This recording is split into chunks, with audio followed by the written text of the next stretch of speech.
We've known that the Seattle Mariners were super interested in third baseman Eugenio Suarez at this trade deadline. Old friend Geno, he was so much fun to have here, but a new article just came out from Adam Jude saying that Eugenio Suarez is the Mariners' #1 priority at this trade deadline, and that they have already discussed a possible trade with preliminary talks with the Arizona Diamondbacks. We're going to talk about this entire Geno saga in this video, what happened when they traded him the first time, and what it means that they want to bring him back, as well as what a potential, package could look like for Eugenio Suarez. Let's get to it.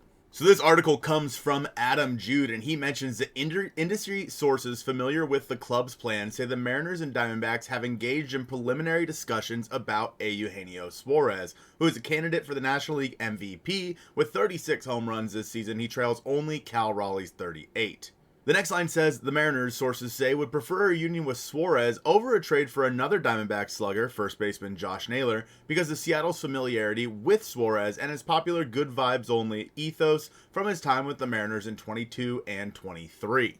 Geno was a fan favorite here, and he was one of the first to tell you that he didn't necessarily want to leave Seattle, but in the end, he was traded to Arizona on November 22nd of 2023 for Seby Zavala and Carlos Vargas. Now, you look at that trade and you say, man, that's not a very good trade package. And you're right. It was simply a salary dump for Eugenio Suarez because the Mariners found out that they were not going to have the budget they originally anticipated when John Stanton once again pulled the rug out from underneath them. Because of that trade, the Mariners saved $11 million in 2024 and the club option of $15 million in 2025. So roughly $26 million were saved by trading Eugenio Suarez. However, if they were able to acquire Geno, a prorated amount of this $15 million, we'll call it $6 million, maybe $7 million left on that contract, would be the Mariners' priority. In 2025, Geno's putting up a 3.5 WAR with 36 home runs, hitting .257, .328, .605, good for a .933 OPS, and an OPS plus of 153.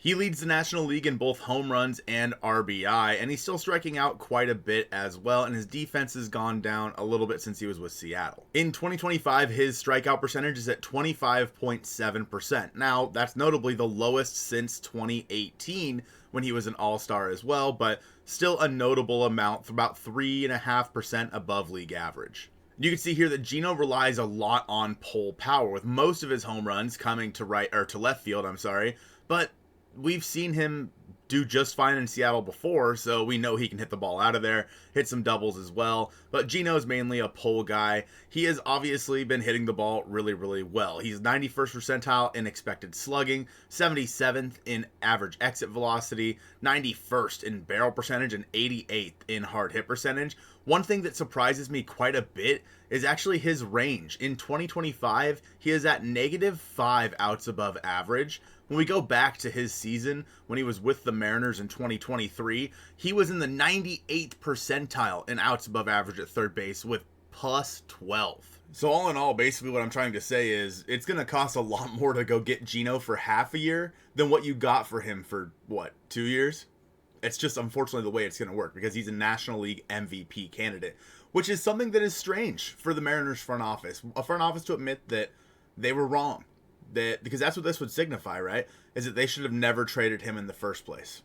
And, well, you're going to have to give up a pretty penny for it. But what kind of package do we think it would take to get Eugenio Suarez? I'll talk about that in just a minute. But I do want to mention with Geno, I think that if you were to lose a bit of the defense that you have over at third with Ben Williamson, that's fine. I mean, if Geno's defense is right around league average, it's at third base, I don't care as long as he's hitting the ball well, because the Mariners really desperately need some defensive or some offensive help.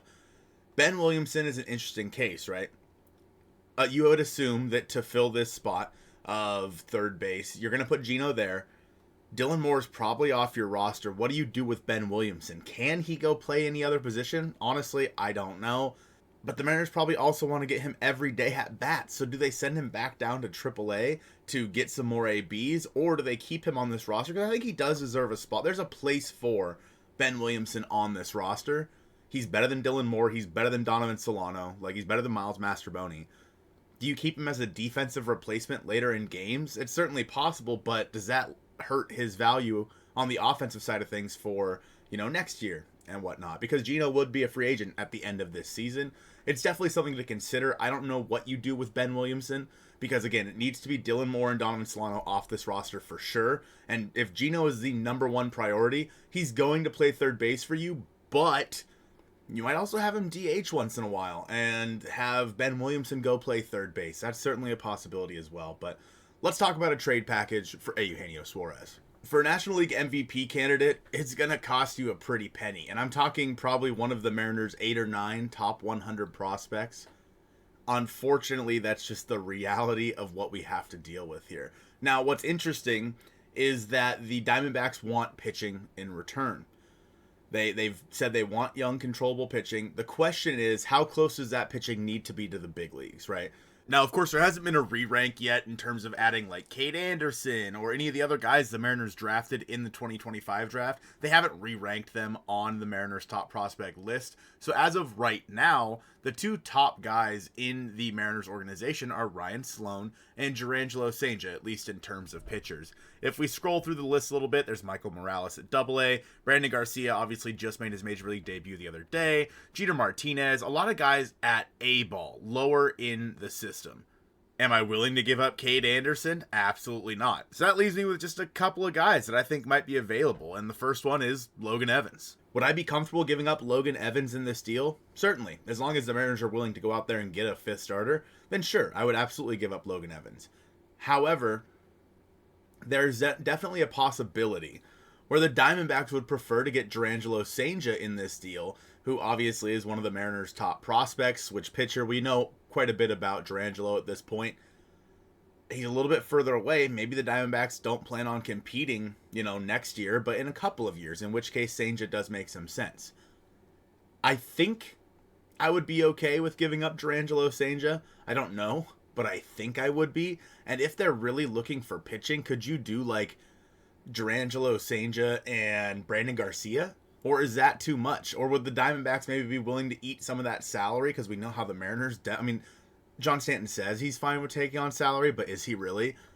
Overall, if the cost was to be Jurrangelo Cijntje and Brandon Garcia for a Eugenio Suarez, I think I would be okay with that. It would be a real bummer to see Cijntje not be on the Mariners anymore, but to get Geno's vibes back, to make a push for the playoffs this year where you have a real shot to make the playoffs and go deep in the playoffs, I think it would be worth it. And at some point, you have to shoot big. You have to aim for the stars with some of these trades, because if not now, when?